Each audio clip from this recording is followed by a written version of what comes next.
quickie. So, councils have got no money, local councils in the United Kingdom. Yet, they seem to be able to find loads of money to replace streetlights that are absolutely fine. Streetlights that didn't need replacing have been replaced en masse all over the United Kingdom. One of the places that I've seen it very, very obvious is in Wolverhampton.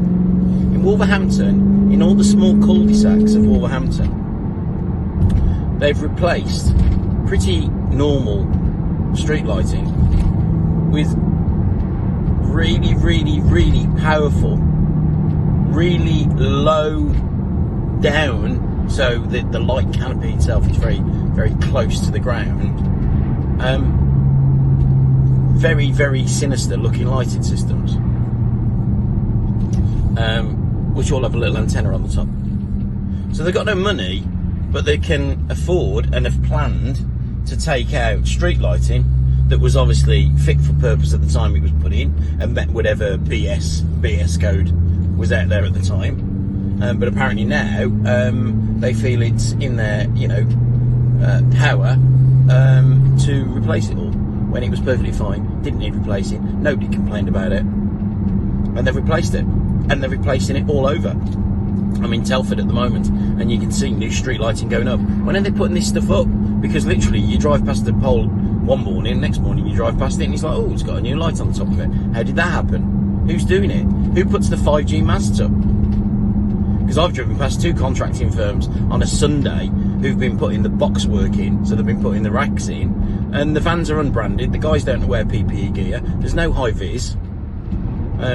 I have been told that there's a lot of these are coming out of MOD facilities. I haven't seen that myself, so don't know, but it's a bit odd, because the guys that are actually doing all the work on it don't appear to be your normal communications guys. And who's paying for them? When did the British government decide that they needed to pay for communications when it's a private network? Where did the public consultations come from? Did they ever happen? No, they didn't. Did you ever get a planning notice to say they wanted to install a very high-powered, untested technology next to your house? No, they didn't. So therefore you can legitimately say, I want it removing.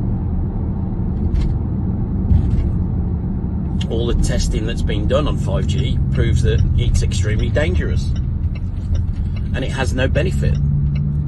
We didn't need anything above 3G. In fact, quite often I switch to 3G where it's available because it's exactly the same speed as 4G. 5G is absolute nonsense. You don't need to be a conspiracy theorist to realise you don't need that bloody amount of bandwidth on your mobile phone. And why would you need it outside Tesco, a nursery, a school and a shopping centre? Because that's where they're putting the masts. They're putting them on housing estates. They're putting them outside shopping centres. They're putting them outside supermarkets. They're putting them outside nurseries. They're putting them outside schools. They're putting them outside hospitals. Why are they doing that? Makes no sense. The hospitals have got their own hardwired system that they have their own Wi-Fi boxes all the way through the hospital. The routers everywhere. So why do they need an external system? They don't. And surely we're all told when we get on an aeroplane that we've got to turn our mobile devices off because it might interfere with the aeroplane. Well, surely sticking a 5G mast outside a bleeding hospital ain't going to help, if that's actually the truth. But nobody's thought of that, have they? They're sticking this massive high-power transmitter right outside the hospital, but it's not going to interfere with any of the delicate instruments inside the hospital. Do me a favour, wake up. Anyway, next time you're out and about, have a look for the street lighting. See which ones have been replaced and start taking photographs of them. Because I guarantee they're all pretty well the same model.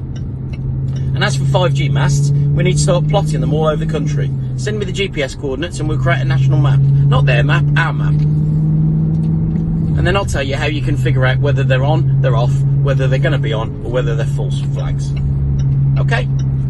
Vibrations up, live life, love nature.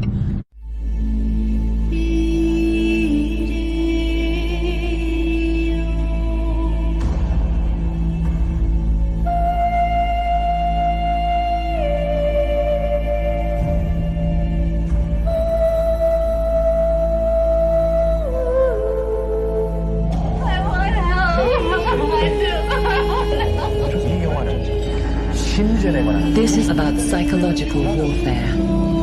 왜곡된 A specific type of warfare designed to distract, 무감각하게 만들어 misinform, But trust me 특정 형태 and anesthetize the brain.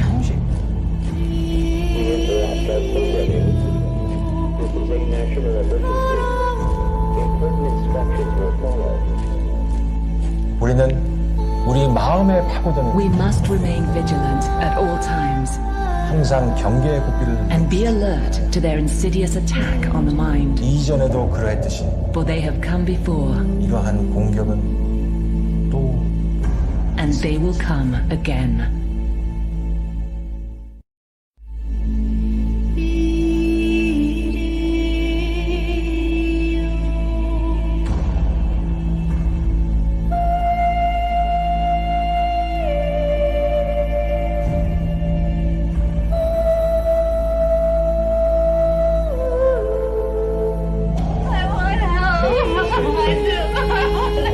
이 영화는 심전에 관한 This is about psychological warfare, 왜곡된 a specific type of warfare designed to distract, 무감각하게 만들어 misinform, But trust